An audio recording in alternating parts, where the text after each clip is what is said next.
Okay, so we did a trip to Disney, so I'll talk about Epcot. We did Epcot during the Garden and Flower Festival. So they get the we did do the Garden Graze passport. So with that, you had to get five specific items.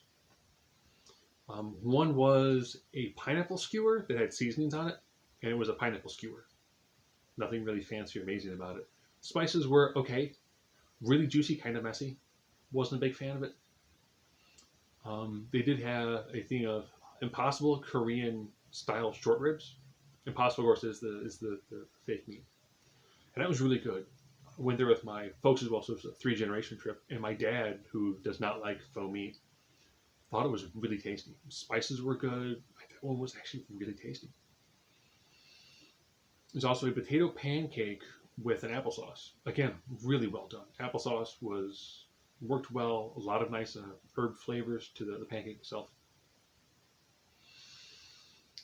There was also I'm drawing a blank. This is the problem. You don't actually have notes for these things. So all of them actually were pretty good.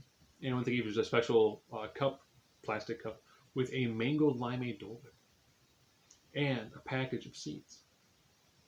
These seeds, of course, are for dark purple opal basil. So my daughter, of course, did not like the majority of Epcot because it's walking through little countries. The rides are pretty much in one spot. She did enjoy the Frozen ride, which everyone's like, wait. So we went one way, and then she did her song, and then we went backwards. Why did we go backwards? Let's be asked, well, why is there a Frozen ride in Norway, in Epcot, as opposed to the other places? Well, there was a water ride originally in the Norway pavilion. It had trolls, and at the point where Elsa turns you away, a giant troll came and cast a spell that had you go backwards. So they repurposed a troll ride because it was in Norway to be for the Norwegian princesses. Okay. That's also why when you go into one of the shops nearby, there's a giant wooden troll. Lots of troll things to buy there. Topiaries were beautiful. Really beautiful topiaries.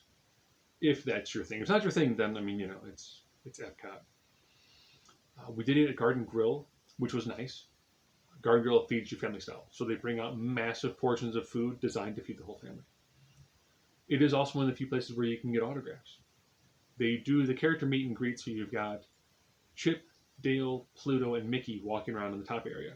So you're sitting in this spot eating, and they're walking up here. It's also a slowly rotating restaurant. It rotates over the Living with the Land ride, which was neat. So my daughter got to have some pretty good food. She enjoyed seeing the characters, lots of like blowing of kisses and doing like the heart hand thing. And of course, she got the autograph, which was really cool. And she liked that.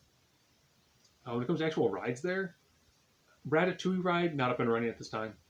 You Guardians of the Galaxy, still in the process of being manufactured, so not up and running. I had no desire to do Mission Space, which is a space simulator. No one in my party really felt like doing that ride either, which is fine.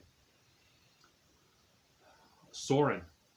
Once I convinced my daughter that she would like Soarin', she really did. Okay, Soarin' is you're flying over the world. So you sit down. It's just a basic harness across your midsection, and then the ride goes up in the air and it kind of pivots, and they do wind effects and all that. So neat ride, interesting, lots of fun. The Nemo Ride, which takes you into an aquarium, was also interesting. Again, this is one of the slower rides. If you liked the Ariel one, this is similar, but it's the Nemo one. They do more of the projection work to go along with it. The aquarium itself was kind of neat.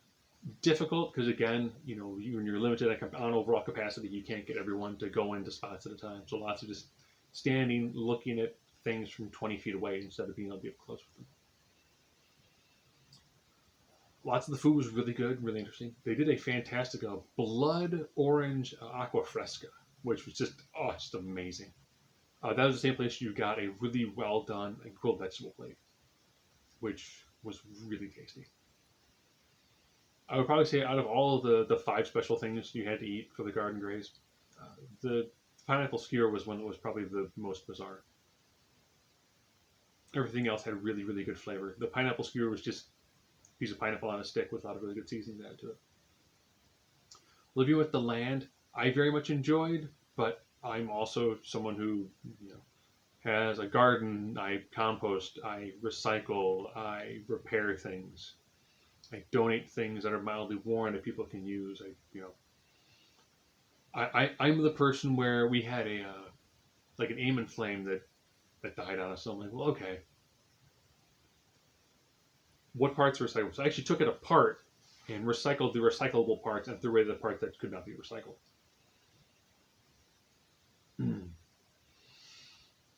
We did also watch the Awesome Planet documentary, which it was good. Epcot, since it is then more of the educational area, I think it was supposed to be like educational something community of tomorrow. Because there was somebody high school actually like, why is it called Epcot? And we went through some of the history on it, which was, interesting. I would almost say this would be a great place for like the Carousel of Progress. Would work really well in a place like this instead of in Tomorrowland. Epcot opens later. We were there. It was 11 to 8 was when we were there.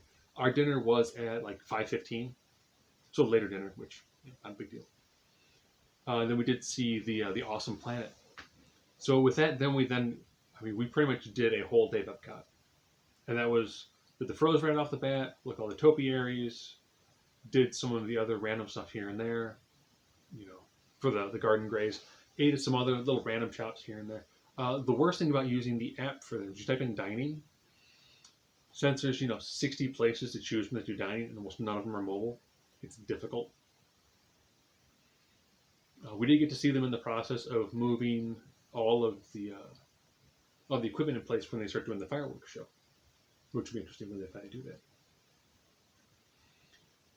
I enjoyed Epcot, but I like the educational aspect of it, and I'm glad that once it gets the Guardians of the Galaxy ride, which looks amazing.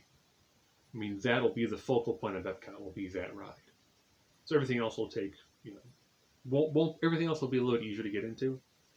And we didn't have any problems getting into any lines, exception of Frozen. With the Frozen ride, we did that. Then we ate, of course, the bakery near there and had some of the school bread and stuff like that. So I got really amazing food in that area.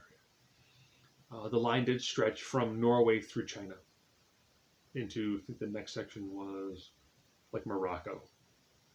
So all of China was just the line to get into Norway. But I thought it was neat. I enjoy Epcot. Nice that it's more of a chill day. When it comes to pin trading, probably the most convoluted piece. My daughter and I did pin trading. We've got a book full of them now. So when we asked, okay, so where's the pin trading at? And the person went, well, okay, from 1 to 2 it's here, from 2 to 3 it's here, 3 minutes. I'm like, oh, no. It's like, no. Like, if the board is going to be in random spots, throughout the day at different locations, different times, no. We did get to have, of course, the caramel popcorn. If you are going to Disney, definitely get, if you're made for the week, definitely get on your first day a popcorn bucket. We got the mini steamboat, a steamboat mini popcorn bucket. Caramel popcorn, really good. Now, because what they do with that is, since they can't touch your bucket, they fill up a container for you, then you fill the container up to fill your bucket. And the caramels are really good. Didn't try the other ones because some of the flavors are probably a bit more off-putting, and my daughter just wants buttered popcorn. So interesting. I will say, once they get the Guardian of the Galaxy ride there, I do think that Epcot will probably get a bit more ground just for that. It again will be similar to Animal Kingdom, where it's like, here's the 2 or 3 real big attractions in the area. But food was good, interesting to walk through. I like the way everything is set up. A lot of the shops were closed, which wasn't a lot of fun. But if and when Guardians of the Galaxy is up and running, it would pretty much become, and if it still opens up later, I could very much see, if you're ambitious enough, beginning your day at Animal Kingdom for a half day, then finishing your day off at Epcot. And knocking out those 2 parks in one day and being able to get through a lot of it pretty easily.